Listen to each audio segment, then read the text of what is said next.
చిన్న అబ్బాయి కాదు, చాలా పెద్ద దర్శకుడు, త్వరలో మెగాఫోన్ పట్టుకునే చిన్న మన ఖమ్మానికి గర్వకారంగా చెప్తున్నా. ఇంకా నేను నాటిక రచయితని 90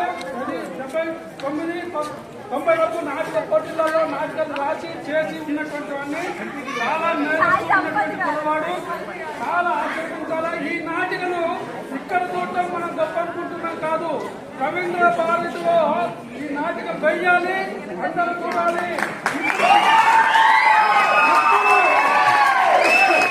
ఇప్పుడు సహకరించినటువంటి దాతలు ఎవరైతే ఉన్నారో రవీంద్ర భారతిలో వేయటం కోసం ఈ చిన్నాకి మరి ఆర్థిక సహాయం చేయాలని కోరుకుంటూ రవీంద్ర భారతిలో వేయడానికి నా వంతు సహాయం